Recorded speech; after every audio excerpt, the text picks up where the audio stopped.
Hello, listeners. This is a bystander. Story begins in a town called Sighet in Transylvania, which is, I believe, a part of Romania by 1940s. A boy named Elie, a religious kid who persisted on learning Talmud because he's Jewish, a family consisting of 5 members, excluding his mentor, Moshe the Beadle.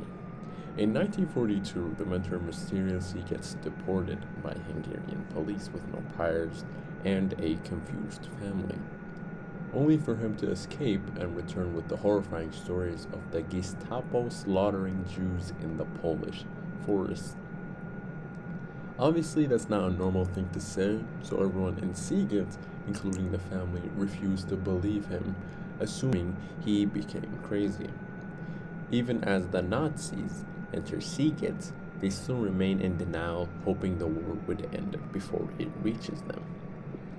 Sadly, this optimism shatters when the edicts begin, which is Jewish people are forbidden to leave their homes, forced to wear yellow stars, and eventually moved into cramped ghettos.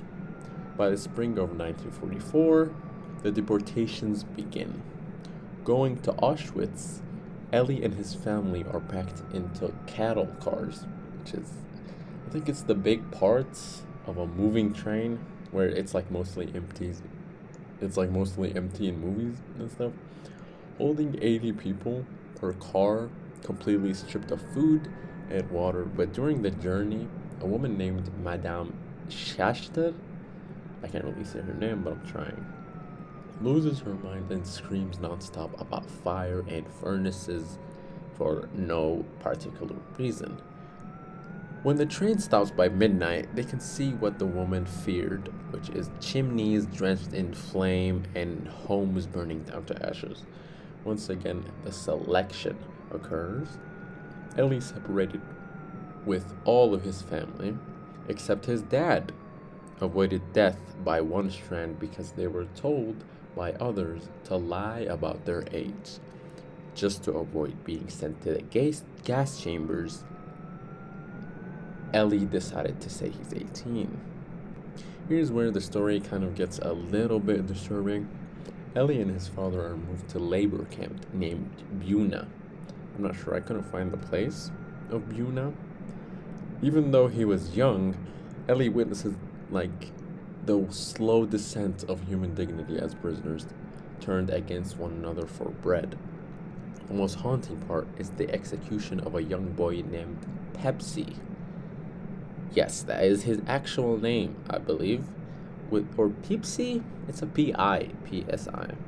With the most innocent face, the kid that had it, believed to be alleged sabotage. Noted that the kid is very thin, he struggled on the hanging rope for 30 minutes. Even though he was struggling, the prisoners were forced to march past him for no actual reason. There goes the prisoners asking, where is God now? By January 1945, Soviets approached Buna camp, deciding to evacuate the camp. Elie and thousands of other prisoners are forced into what is called a death march through a blizzard. Anyone who struggles or stops or even collapses is shot instantly by the SS. Unfortunately, Elie's foot is injured and bleeding, but he only continues for the sake of his father, to keep him alive.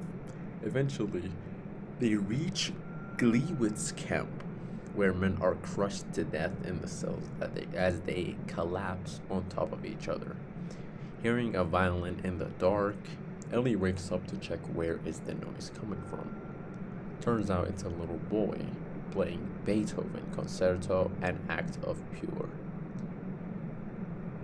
As the story says, that was his final act before he was found dead the next morning with his violin lying next to him, smashed. Survivors are packed into open-roofed cattle cars for a 10-day journey to Buchenwald, which is Edisburg, now in Germany. In freezing temperature, the 100 men in Elie's car, only 12 people survived. His dad became deathly ill with dysentery, which is the worst version of diarrhea. I believe it includes blood somehow. Finally taking his last breath as he's getting beaten by other prisoners for his food, or by the SS for his crying. Elie wakes up finding his father's bunk occupied by another man. Apparently his body got taken at night while he slept. Elie felt guilty because he wasn't feeling sad or sorrow. He had a sense of relief knowing he's free from the burden of his dad's survival. Elie spends a few months in a state of apathy until Buchenwald is liberated by American tanks on April 11th, 1945. His first act was not to revenge or find his family, but to eat. It really was as that simple, resulting in him having food poisoning and hovering between life and death. Looking into the mirror, sighting a corpse staring back at him, noting that the looks of those eyes never really left him.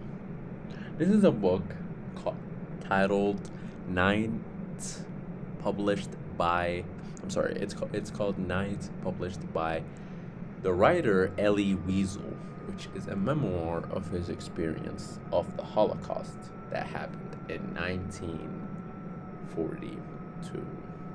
I hope you enjoyed it. I really wish you'd tell me any books you want me to read. If you could write it down in the comments, that would be lovely.